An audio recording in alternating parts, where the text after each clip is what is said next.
all, welcome to Lollapalooza. As though it's mine, it's like, my venue to welcome you to. But on behalf of the people who actually run it and the city of Chicago, welcome. Thanks, man. Thanks for coming. Thanks for playing. So first off, do you remember your first? Because music obviously is such a huge part of your life, and you talk about how therapeutic it is for you to do the music, and I know that it's therapeutic for people who listen to your music. Do you remember the first concert you went to? No. I didn't really go to a lot of concerts. That shocks me that you don't remember. Okay, how about the first musician that had a major impact on you? Biggest impact ever was definitely Eminem when I was younger. As I got older, I started listening to like Ed Sheeran, Adele.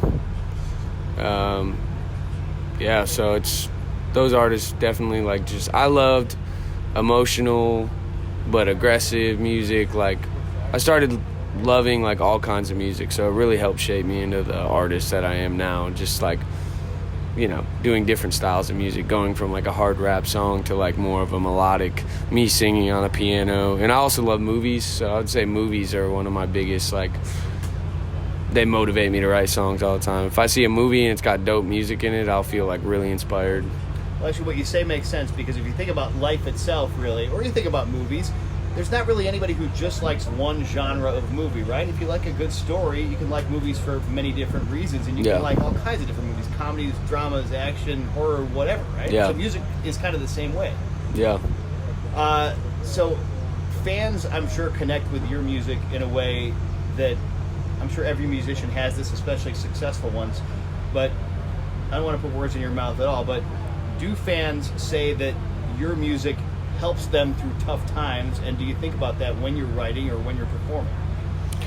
I mean, fans definitely say that. The weird experience is, like, before when I used to do music, I don't think I thought about as much about what other people were going to think about what I was writing. But now it gets kind of weird for me sometimes, because it's like, if I told you, hey, write something on this piece of paper, and then I'm going to hold it up and show a million people what you wrote, you are automatically going to be like, ooh, what am I going to write? You know what I mean? Like, you're just naturally going to think more about it, and you might move on past it and be like, I'm just going to write what I want, which I think is what I end up doing. I'm like, I'm thinking too much about this or whatever. But that was a weird experience for me on this record, because my last record was the first time like millions of people were hearing and commenting and giving their opinion on it, and it was positive, but I'm just saying it was kind of nerve-wracking being like, how am I going to measure up to what I've done before? And it's like this battle, you're battling yourself of like, how am I going to make a record this good? Or are people going to think it's good? Do I even think it's good? And so I don't even remember your original question, because I'm just going down a path, but... No, it's a good path. It's an interesting path. Well, as far as what it means to people, has anybody ever surprised you with what they said, any particular thing that you've done meant to them? And has it ever been like, well, I didn't mean that at all, but I'm glad you get that out of it? I'm sure if I thought about it for a while, I could think of a specific scenario. Off the top of my head, no. But, I mean, in the beginning, it was just shocking in general how many people relate to what you're saying, I guess. It's kind of a weird situation where it's like, it's weird, but it's amazing at the same time, where you're doing a show and there's thousands of people singing the things that you feel, but you don't personally know them. So it's like this weird connection that we're all having when we don't even like actually, I don't know your name, I don't know what you've been through in your life. Like one story I've told before is I was singing this song on stage, and I like looked out during my show, and there was this girl, and she was bawling her eyes out, and her husband or her boyfriend was with her, and it was just like, it's moments like that where it is like a little crazy, where I'm like, you know, I've listened to music and cried before, you know what I mean, where I just feel so emotional about what I'm hearing. So it is interesting when you're like, I wrote this thing, and this person feels what I'm saying so much, and they relate to me so much that they're getting emotional about it. It's amazing, but it also is kind of, in the moment, sometimes I'm like, it's kind of overwhelming, or like, you know, it's just different. You have to take yourself out of that mindset of it being overwhelming when you're performing, just so you can do the job? I'm terrible at, when it comes to performing, sometimes I don't even like performing because my anxiety's so high, and I'm trying to figure out what to do about that. I'm seeing a therapist and everything, but it's getting to the point now where I like don't enjoy performing. I have moments. Even when you're doing it, or just beforehand? Like, do you ever get in a zone? I have moments, but just being honest, like right now when I perform, my anxiety gets so high that I can't even like think. I can't enjoy, like I can't like be there. My brain is just like spinning on stage about, oh, what if I mess up? What is everyone going to think about this? What if, you know what I mean? It's very stressful. So I'm trying to figure out how to figure that out, or like, I don't want to feel that way. I didn't used to feel that way as much. And I think because everything's so much bigger now, and it's like, you know, you make a mistake and then it's all over the internet. And it's just like, I never experienced that before. And my personality really is like, I say what I think.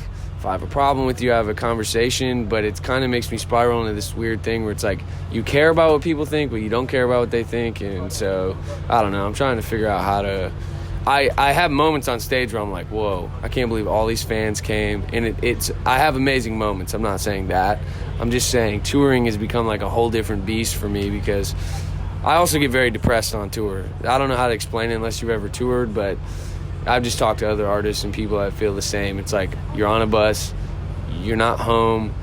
I'm a very like, I like to do the same things. I like to drink the same things. I like to go the same places. And it's weird because you're on the same bus every day. You're around the same people every day, but you're in a new city every day. You know what I mean? There's kind of an unnatural new life. people every day. Yeah, so it's like, you can't really train for it. You talk about how you want to do it when you're young and you're a musician, and then you get into it and you're like, okay, I got to figure out how to do this. Some artists, I know a lot of artists probably drink and stuff. I don't really drink, and I don't really have anything to like take my anxiety down. And so that's just a struggle for me in general. There have been many songs written about the struggles of life on the road and things like that, and I think that people who are not in that say like, oh yeah, what are you complaining about? I'm not a musician, but I can tell it must be a real thing, and if you really think about it, it would be very strange. Well, it's exactly what you just said. You feel dumb complaining about it because you're like, oh, I make this much money and whatever. And so people and on the outside, it's kind of like, what are you complaining about? But it also feels lonely because it is like something you don't feel like you can relate to a lot of people. You know, it's like you get off stage, thousands of people are singing your lyrics, or however many people, even if it's 500 people, and they feel what you're feeling when you're on stage, and then you get off stage, and the truth is you're alone again. You feel alone. You go back to your room, you shower, you get on your bus, you do the exact same thing the next day. And for me, when I'm alone or I don't have something to do, it's usually I get super depressed and I start thinking about my life and overthinking a million things. And it's just like, I said this in an interview earlier, but I think therapy is like one of the smartest things anyone can do. It sucks because it's so expensive, so that's the annoying thing about it. But I go to therapy like every week. And if I don't, I can tell that I haven't gone because I'll start to get on edge and like, I don't know. Mm-hmm. Well, that obviously helps you in life, but what I was going to ask you from a couple of minutes ago was on stage when you feel those anxious moments that you were talking about, I know you said you're trying to figure it out, but what do you do as of right now to cope with that when you're in the moment? I just try to get through it. I don't have the answer yet. I just want to try to get more comfortable, and I don't know, you know? Yeah. Well, you're doing great. We wish you all the best, and thank you so much for stopping by. Thanks, man. Thanks for your time.